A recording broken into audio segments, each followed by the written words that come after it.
Nesse vídeo eu vou revelar para você o ano que começa o governo do anticristo, conforme o sonho que eu tive.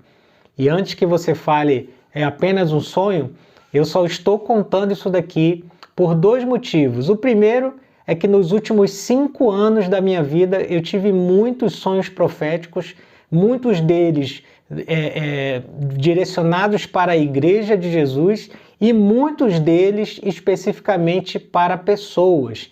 Principalmente nos 2 últimos anos, eu tive muitos sonhos que envolviam pessoas específicas. E todas as vezes que eu entrei em contato com essas pessoas para contar o sonho que eu tive, ou aquilo estava acontecendo, ou aquilo aconteceu e se cumpriu logo em seguida, alguns meses depois, geralmente meses depois. E todos os sonhos proféticos que eu tive durante esses últimos 5 anos da minha vida, todos eles se cumpriram. Então, isso não estou dando base para dizer que vai se cumprir o sonho do ano do anticristo, mas é no mínimo digno de atenção esse sonho. E o segundo motivo pelo qual eu estou contando é porque essa semana agora eu quase morri, passei mal, fui parar no hospital e eu fiquei imaginando comigo, se eu tivesse morrido, eu teria deixado de passar uma informação tão valiosa para a igreja, para que a igreja fique alerta, né, sobre essa questão, tá bom? Então é por isso que eu vou contar aqui. E só para você entender o nível de sonho que eu tenho tido nos últimos anos, eu vou dar 2 exemplos aqui de sonho que eu tive e que se cumpriram.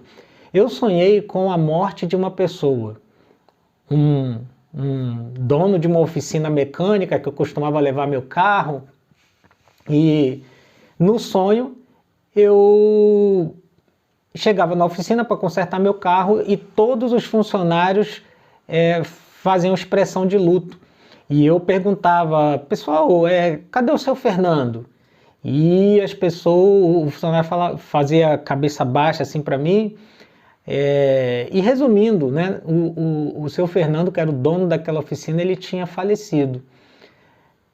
A oficina de família, então era ele, o pai, ele como pai, e tinha os filhos dele trabalhando lá também nessa oficina. Eu não quis contar isso para os filhos, né? Não quis ir lá na oficina nem contar isso, até porque é um sonho difícil de ser contado, mas eu compartilhei com um amigo, o Márcio Batista, né? Um amigo que também consertava o carro lá nessa oficina.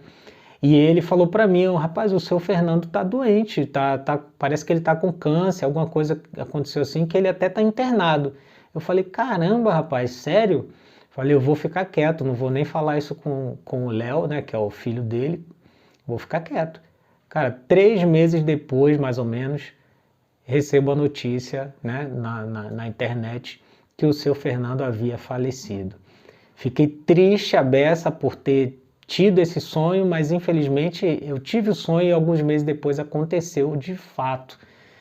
Depois que passou isso, o falecimento do seu Fernando, eu tive na oficina e o Léo, filho dele, já estava lá trabalhando. Não tive coragem também de contar que eu tinha tido esse sonho, mas depois que ele começou a conversar comigo, quem conhece o seu Fernando sabe que era aquele cara bruto, né? E ele tinha recebido Jesus no seu coração.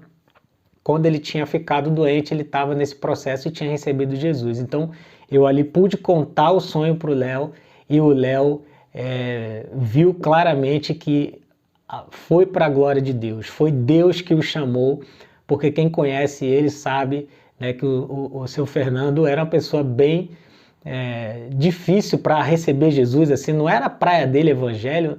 E ali o filho dele pôde ver que esse sonho mostrou que foi Deus que preparou tudo aquilo e que o levou para a glória dele. O outro sonho que eu tive, que eu posso relatar aqui, que é fácil, né, você ver que é verdade o que eu estou falando, é sobre o surgimento de uma comunidade, de uma igreja.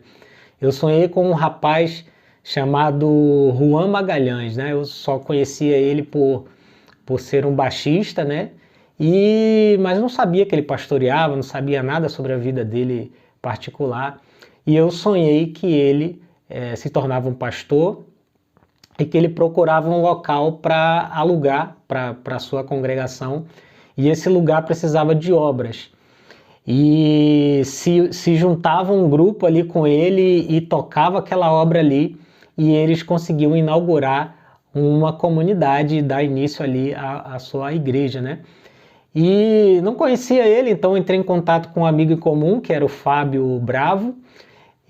Passei um zap para ele, contei o sonho, ele passou para o Juan, e o Juan retornou dizendo que realmente eles tinham um grupo caseiro, e eles tinham essa vontade, né, pretendiam alugar um espaço, e aí até me agradeceu por ter compartilhado o sonho e tal. Alguns meses se passaram depois desse sonho, surge na internet, né, o banner da ordenação pastoral do Juan. E eu, caramba, aí que legal, tal, aí passou, foi ordenado. Alguns meses se passaram, também não sei o tempo precisamente, surge o Juan nas redes sociais, apareceu na minha timeline, falando que tinha alugado um espaço, que eu precisava de bastante obra, mostrava o espaço e eu falava assim, cara, exatamente o lugar que eu sonhei. E logo em seguida ali se juntaram várias pessoas, fizeram aquela obra e hoje tem lá a comunidade Zelo, que eu não conheço nem o Juan, nem ele me conhece, não conheço ninguém de lá, mas eu posso garantir que surgiu no coração de Deus. Aí agora eu vou entrar no sonho então do anticristo, mas eu queria mostrar esses pelo menos 2 exemplos para você entender que eu tenho tido sonhos e todos eles têm se cumprido. Então, no mínimo, a gente como igreja precisa dar uma atenção para esse sonho.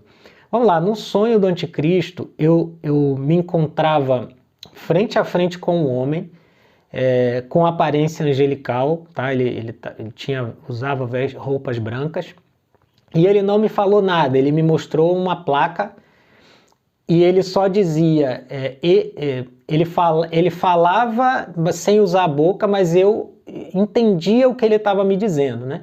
E ele dizia, este é o ano que começa o governo do anticristo. Me mostrou uma placa, e na placa tinha o ano lá. Aí eu olhava para o ano e falava, cara, mas está muito perto. Como que você me prova que esse é o ano que começa o governo do anticristo? Então ele puxou do bolso assim, 2 folhas, e eu entendia que aquelas 2 folhas eram 2 páginas das escrituras, né, da Bíblia, e ele colocava uma na frente da outra, e ele pegou um negócio preto, tipo uma cartolina preta, que tinha 4 círculos, né, vazados. E aí quando ele botou as 2 páginas da Bíblia, assim, uma por trás da outra, ele passava assim esse negócio preto e parou no lugar. Quando ele parou no lugar, os buracos vazados nessa cartolina mostravam esse ano. E o ano era 2025. E eu confesso que eu fiquei muito assustado, porque eu falei, falta muito pouco tempo. Então, o ano que me foi revelado, me foi mostrado nesse sonho, é que em 2025 começaria o governo do anticristo.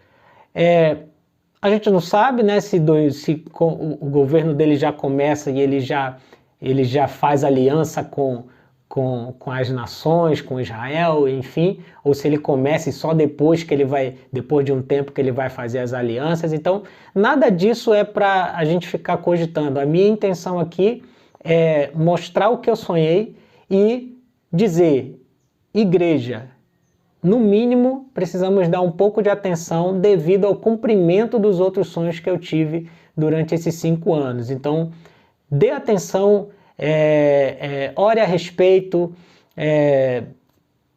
Eu, como igreja, pararia essas programações contínuas que estão tendo e focaria um pouco mais nesse tempo na volta de Jesus, em treinar as pessoas, em esclarecer a sua escatologia. Eu acho que é muito importante parar nesse tempo e fazer uma análise para que a gente não seja pego de surpresa nesse tempo. Alguns creem de uma forma sobre arrebatamento, sobre milênio e enfim, mas eu acho que a questão aqui não é essa, é basicamente a gente estar atento para que, se for o tempo, a gente saiba que esse tempo está próximo e saber também como agir durante esse tempo. Como que vamos agir durante o governo anticristo? Né? Para quem acredita que vai ser arrebatado antes, beleza, mas para quem não acredita que vai haver arrebatamento antes do anticristo, é um caso a ser pensado aí, analisado, porque como igreja eu acho que a gente está num momento muito crucial e a gente precisa focar na volta de Jesus. Para com as programações, para com o congresso, conferência, escola, um monte de gente aí ganhando dinheiro com o evangelho, ganhando dinheiro com cursos do evangelho, curso de não sei o que, curso de escatologia, curso... Cara, nós estamos num tempo onde precisamos ficar como sentinelas, olhando para Jerusalém, olhando para o nosso horizonte, para que a gente possa, como aquele sentinela que gritou lá quando as virgens, né? Não tinham as virgens lá, as virgens prudentes estavam de olho lá esperando a porta se abrir, e as outras tiveram que buscar óleo porque elas estavam distraídas naquele momento ali. E aí alguém, um sentinela, grita: eis o noivo sair ao seu encontro. Então é bom que a gente como igreja pare tudo para focar na eternidade, tá? Esse é o meu recado. Espero que você tenha entendido e compreendido, e mais uma vez eu repito, eu não estou dizendo aqui quando Jesus vai voltar, o dia e a hora ninguém sabe, e o que eu estou dizendo é, eu tive muitos sonhos proféticos nos últimos 5 anos e todos eles se cumpriram. Esse pode não se cumprir? Pode, mas no mínimo eu acho que a gente precisa dar atenção.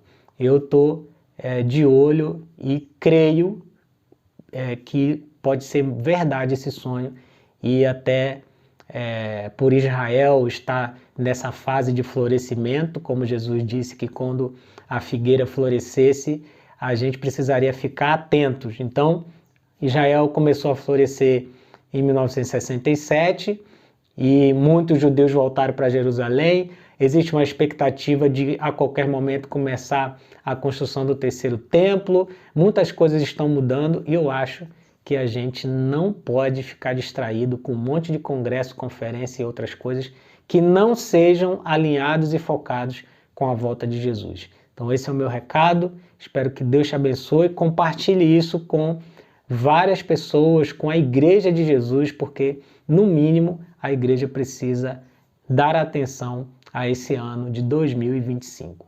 Um abraço, fique com Deus e qualquer coisa, estou por aqui.